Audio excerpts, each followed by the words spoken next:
Hello. So, I was thinking about Natalya. I really like Natalya. She's really good. She's really good in the ring. She tells the story really well. But I think she needs something new now, something fresh. I think her character's dried a bit. You know, the whole can't hear thing and everything. It's all going to pop. She needs rehashing. She needs redoing. The way that I would do it is, I would have her in a match against Charlotte Flair again. Obviously, they've done quite a few over the time. But I'd have her in there again, and I'd have it. The loser has to leave the WWE. That's the angle I'd use. So then I'd have Charlotte win, Natalya lose, and Natalya has to leave, and she looks devastated, all the rest of it, and yeah, so I'd have her use a lot of social media in this. So we're talking Instagram, Twitter, Facebook, you know, showing how bad she feels about not being in the WWE anymore. But I wouldn't play on that for too long. It doesn't really suit her character too much, I don't think. And then I'd have her go back training with her family, with the Harts, with, you know, Bret Hart and Bruce Hart, etc. Down in the dungeon, or a different dungeon, because the actual Hart family dungeon is no more. But yeah, so I'd have her down there and involve her husband in this footage as well, and I'd have her getting wrapped up in all kinds of horrible submission holds, essentially, and really bring forward that element of the Hart, the history of the Hart family. People who don't know, Stu Hart, Bret and Owen's dad, was an old school sort of shoot wrestler and submission wrestler. And anybody who wanted to train with him, if they could last a day down in his basement, or what you call the dungeon, a day down there, having Stu Hart essentially wrap them up into a million different holes and balls and making them scream in pain for a whole day. If they could last that and then come back and do that for a couple of days, then he'd properly train them. Bret Hart was, as well as the rest of the Hart boys, were all trained in this style of wrestling. Bret Hart was actually going to go on to be an Olympic wrestler, but he chose professional wrestling instead. So it shows you the level that they were at. So I'd have her go back to the dungeon, and I'd have footage of that. So I'd have footage of her getting wrapped up in all different kinds of submission holds, you know, have her screaming in absolute pain, and I just have that broadcast on social media from her own various accounts and stuff. And so she's learning a whole new different. She's not learning a whole new different style, but she's fully incorporating her family's style of wrestling into what she was doing as it was. And then I'd completely overhaul her look as well. So I'd scrap her current wrestling attire, because again it's done, it's old, and I'd have her in again. I'd have her embrace the Hart family's look. So I'd have her in some shorts, like a vest top with the skull and wings for the heart, Neidhart across the back of the shorts, the skull and heart on the chest, you know. That's really what I'm doing. You know, incorporate that into a look as well. Give her the leather jacket that she was wearing as well, because she was wearing a small leather jacket. I'd incorporate that as well. I got the skull and heart at the back of that. you know what I mean? With maybe some pink flames up the arms, something like that, you know. And then I'd have her go out wrestling indie shows in gyms and horrible, nasty little places, you know, to really sort of build that story up. And I know that I think they still run Stampede Wrestling now out of Calgary. I still think the Hart family does that, so I'd incorporate that into it as well. So she'd wrestle there as well, you know. Yeah, so I'd have her all over the place, wrestling all these really small indie shows in a new kit with a new look. I'd even have pink and black streaks in her hair as well. That'd be really cool. You know, wrestling all these indie shows, incorporating a new style, all these a full new moveset into what she already does, you know, and then I'd have, you know, video footage of that posted on the internet as well, you know. And while this is happening, I'd have Charlotte on television looking at it and basically mocking it and taking the piss, taking a mick out of it, and then I'd have her do that on television, but I'd have her do it on social media as well, you know, so they could have their little Twitter spats and stuff like that. And that'd be really cool. I think that'd be fun because it builds this rivalry up, which is really good.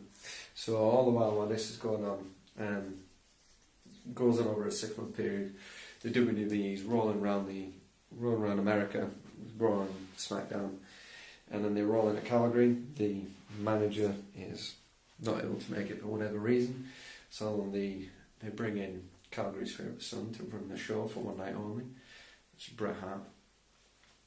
The show doesn't have a main event, and then Charlotte Flair's gaining some real heat by pummeling the Hart family, absolutely pummeling them, you know.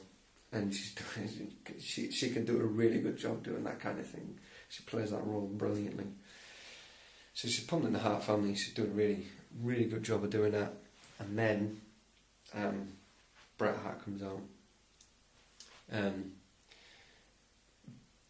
says something along the lines of, you know, got somebody else, you know, who can sort you out, wind your neck in, you know. And then Natalya comes out to Bret Hart's music, because I'd scrap her music because it's a bit shit. You can't rehash that music, that Hart music is brilliant. Just keep that, just give it that, you know what I mean? You can't sex that up, you know. So I'd give her that music. Comes out and he basically says, this is a one day contract, because Charlotte Flair's like, she can't be here. She can't have a match because she's not employed by the company, you know, she's not allowed. Bret Hart comes out and says, well, seeing as how I'm the general manager of Raw for tonight, she can. Here's a 24-hour contract, a one-match contract, you know, here you go.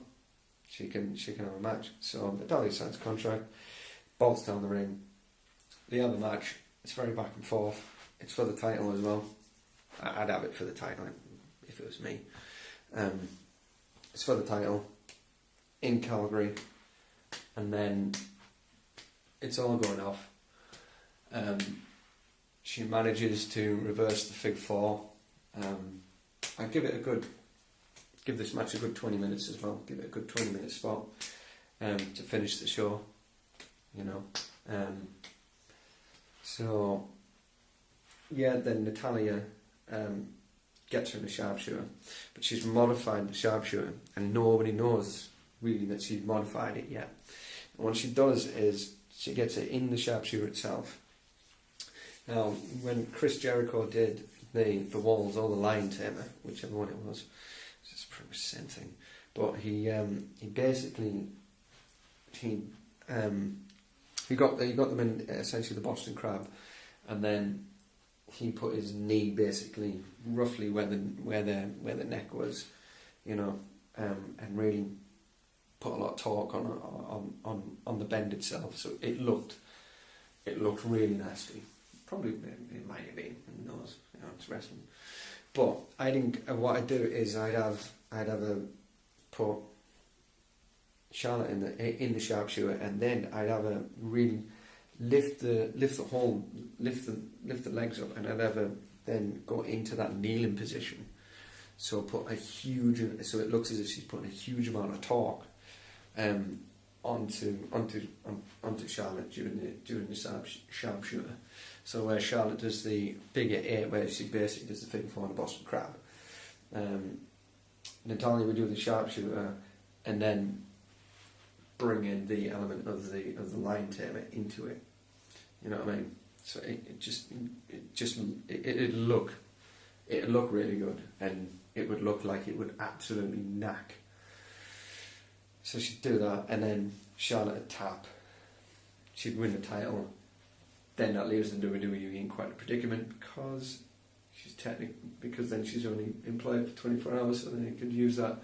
They did a thing with CM Punk where he didn't have a contract, but he had the title, and he took pictures of it in his fridge and stuff like that. It was really good. They could do stuff like that, so she could parade the title around Stampede Wrestling and stuff like that. And then eventually she gets signed back to the WWE and has a little title run, you know. But then I think after that, then her character's had a good transformation, and I think it works better as well because she can drop this snotty little attitude thing that she's got with the character that she has at the moment. Because again, I think it's old.